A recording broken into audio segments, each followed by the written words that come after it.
अस्सलाम वालेकुम, welcome back to my channel and welcome to my new blog. तो कैसे हैं आप सब लोग? उम्मीद करती हूँ आप सब खैरियत से होंगे। तो यहाँ पर आज का ब्लॉग मैंने शुरू किया है सुबह सहरी के टाइम से, और सहरी हम लोग कर चुके थे। तो अब बस अज़ानें होने ही वाली थी, तो मैं वही देखने आई थी यहाँ पर। और अभी अज़ानें नहीं हुई हैं, लेकिन सहरी का वक्त ख़त्म होने में बस चंद ही मिनट बाकी थे। तो फाइनली यहाँ पर सहरी का टाइम ख़त्म हो गया और उसके बाद अज़ान हुई है और अब मैं पढ़ रही थी नमाज़। तो नमाज़ पढ़ने के बाद मैं थोड़ी देर के लिए कुरान पढ़ूँगी, क्योंकि आज 14 रमज़ानुल मुबारक है माशाल्लाह से, और 15 मार्च है 2025। तो अ, दिन है आज हफ्ते का और हमें आज छुट्टी है स्कूल से। तो इसलिए फिर आज मुझे कोई टेंशन नहीं है और मैं अपना आराम से ज़्यादा देर तक तिलावत कुरान पाक करूँगी और उसके बाद मैं थोड़ी देर के लिए रेस्ट करूँगी। 9 बजे तक आज मैं सोती रही, क्योंकि आज हमें छुट्टी थी। तो इसका मैंने खूब फ़ायदा उठाया और उसके बाद मैं उठी, छत पर आई और फिर मैंने आज कपड़े वॉश करने थे तो मैंने कपड़े धोए। आज धूप भी काफ़ी तेज़ थी और इसके अलावा हवा भी बहुत तेज़ चल रही थी और हवा में गर्द भी थी, यानी ऐसे लग रहा था जैसे आंधी चल रही हो। तो खैर कपड़ों को तो मैंने क्लिप्स लगा दिए थे, इसलिए वो तार से गिरे नहीं। तो अब कपड़े खुश्क हो चुके थे, ये टाइम है तकरीबन 3 बजे का।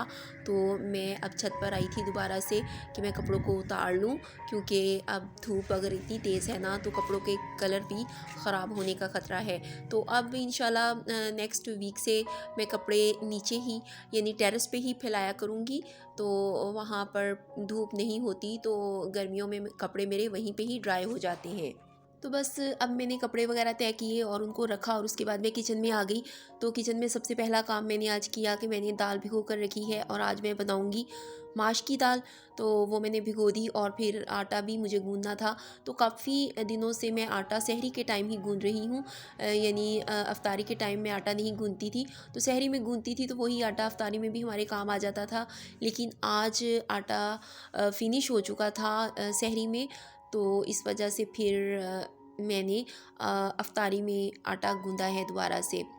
तो सबसे पहले तो आटा गूंद के फ्रिज में रखूँगी और उसके बाद जो ज़रा थोड़े पहले करने वाले काम है वो मैं कर लूँगी। तो यहाँ पे मैं अब बना रही थी चटनी, तो ये भी मैं बना के फ्रिज में रख दूँगी। और इस तरह से मेरे यही छोटे छोटे काम जो हैं पहले करने वाले वो मैं कर लूँगी। तो इस तरह ये काफ़ी काम हैं जो ऐसे छोटे छोटे होते हैं, तो वो अगर पहले से करके उनको यानी जो फ्रिज में रखने वाली चीज़ें हैं तो वो मैं पहले से तैयार करके फ्रिज में रख देती हूँ। तो आज मेरा पकौड़ों वाला मसाला भी बना हुआ है। कल वाला जो मैंने बेसन बनाया था तो वो पड़ा हुआ है, तो इसलिए मुझे आज उसकी टेंशन नहीं है। तो इसलिए फिर आज मैं ये काम दूसरे जो हैं वो आराम आराम से ही कर रही हूँ। तो समोसे भी मैंने 2 तरह के कल बना के फ्रीज़ किए थे, तो उनमें से ही मैं आज एक एक समोसा भी अपने लिए गर्म करूँगी। तो ज़्यादा नहीं खाए जाएंगे, और क्योंकि साथ में पकोड़े भी हैं तो एक एक समोसा काफ़ी है। और बस अब इसके साथ ही अब मैं सब्ज़ी वगैरह काट रही हूँ, जो मुझे प्याज और लहसुन वगैरह बनाने हैं दाल बनाने के लिए। तो किचन में आके सबसे पहला काम तो मेरा यही होता है कि मैं सालन बनाने के लिए पहले तैयारी करूं, क्योंकि सालन पहले से बना के मैं एक साइड पे रख देती हूं और उसके बाद फिर मैं दूसरे काम करती रहती हूं आराम आराम से। तो इस तरह ये कि ये एक बड़ा काम होता है, यानी आटा गूंदना, सालन बनाना। तो ये काम जल्दी हो जाए तो बेहतर है। और फ्राइड आइटम जो भी हमने करने होते हैं तो वो रोज़े से मैं आधा घंटा पहले, यानी इफ्तारी से आधा घंटा पहले वो मैं करती हूँ, क्योंकि वो चीज़ें हमें गरम गरम ही चाहिए होती हैं। और सालन तो दोबारा गर्म हो जाता है, लेकिन वो चीज़ें दोबारा गर्म नहीं हो सकती। तो इसलिए फिर वो मैं टाइम पे ही फ्राई करती हूँ। अदरक लहसुन का पेस्ट मैं फ़्रेश ही बनाती हूँ डेली, हालांकि रोज़े हैं लेकिन उसके बावजूद मैं ये अदरक और लहसुन का पेस्ट कभी बना के नहीं रखती, क्योंकि इसमें अगर अदरक और लहसुन का पेस्ट बना कर रखा जाए तो इसमें इतनी स्मेल नहीं रहती। एक बार ऐसा हुआ था कि मैं वो जो शान वालों के अदरक और लहसुन का पेस्ट होता है ना, वो लेकर आई थी। लेकिन यकीन करें मैं इतना इतना डालती थी, लेकिन उसके बावजूद उसकी कोई खाने में कोई जायका नहीं होता था। और ना ही कोई खुशबू होती थी। तो मुझे तो वो मैं सिर्फ़ एक ही बार लेकर आई और उसके बाद दोबारा मैं कभी नहीं लेकर आई। हालाँकि अगर हम लहसुन और अदरक का पाउडर लेकर आते हैं ना, तो उसमें बहुत अच्छी स्मेल आती है, क्योंकि वो साबुत ही ड्राई करके उसके बाद उसको पीसा जाता है। तो अदरक और लहसुन को अगर हम पीस लें तो उसकी सारी स्मेल जो होती है ना वो एवेपोरेट हो जाती है, और इस तरह फिर वो अदरक लहसुन के पेस्ट में स्मेल नहीं रहती। तो इसलिए फिर मैं वो फ्रेश ही बनाती हूँ, और मैं उसे किसी भी मशीन वगैरह में यानी ग्राइंडर वगैरह में नहीं बनाती, बल्कि मैं उसे कूंडी में ही या हावन दस्ते में ही पीसती हूँ। तो मैं ऐसे करती हूँ कि अदरक और लहसुन को छील कर और फ्रीज़ कर देती हूँ, लेकिन आजकल मैं फ़्रेश ही अदरक इस्तेमाल कर रही हूँ और फ़्रेश ही लहसुन इस्तेमाल कर रही हूँ। यानी जो मैंने फ्रीज़ किया हुआ था मैं वो इस्तेमाल नहीं कर रही। उसकी रीज़न ये है कि अदरक आजकल सीज़नल है, और जितना फ़्रेश अदरक आजकल आ रहा है तो मैं वही बाज़ार से लाती हूँ और फिर उसी को इस्तेमाल करती हूँ। इसी तरह लहसुन भी आजकल सीज़नल है, तो इसलिए फिर उसको भी फ्रीज़ करने की ज़रूरत नहीं है।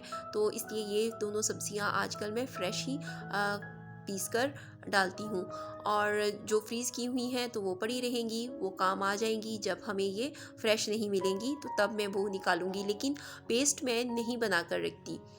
और यहाँ पर जी दाल मैंने बना ली है, और दाल मैंने आज भून कर बनाई है, यानी बहुत ही मज़े की दाल ये तैयार हुई थी। और अब यहाँ पर मैं बना रही हूँ रोटी, और बस रोटी बना के मैं हॉट पॉट में रख दूँगी। और इस तरह खाना बनाने वाला जो मेरा काम है वो मेरा पहले ख़त्म हो गया, और अब रोज़ा अफ्तार होने में सिर्फ़ आधा घंटा बाकी है, और अब मुझे सिर्फ़ फ्राई करनी है, यानी पकौड़े फ्राई करने हैं और उसके बाद समोसे फ्राई करने हैं। तो वो काम भी मैं अब आहिस्ता आहिस्ता कर लूँगी। रमज़ानुल मुबारक के दिन एक लिहाज से बहुत अच्छे होते हैं कि 3 बजे तक आपको खाने पीने का कोई झंझट नहीं है, किसी के लिए आपको चाय नहीं बनानी, और किसी के लिए आपको कोई खाना वगैरह नहीं बनाना। तो खाना बनाने का काम तो 3 बजे या साढ़े 3 बजे के बाद ही शुरू होता है। तो एक लिहाज से सुबह नाश्ते का भी कोई झंझट नहीं होता, जैसे ही आप उठें आप अपने बहुत से काम निपटा सकते हैं 10-11 बजे तक। आज मैं 9 बजे जब उठी हूँ तो उसके बाद मैंने कपड़े वॉश किए हैं, और यकीन करें मैं 11 बजे फ्री हो गई थी इन्हीं कपड़े वगैरह वॉश करके। तो उसके बाद फिर मैंने तकरीबन 3 बजे तक रेस्ट ही की है, और फिर मैं कपड़े वगैरह उतारे हैं मैंने छत से और उनको तय वगैरह करके रखा है, और उसके बाद से मैं किचन में आ गई हूँ। तो बस ये बहुत ही मतलब आसान एक लिहाज से दिन होते हैं, क्योंकि आम दिनों में तो यही होता है कि सारा दिन बस खाना पीना करो और बर्तन धो लो, ये करो वो करो, किचन से ही नहीं निकला जाता। आजकल एक लिहाज से हमें किचन से लॉन्ग लीव ही मिली हुई है, और ये बहुत ही बड़ा हमारे लिए बेनिफिट होता है रमज़ान का।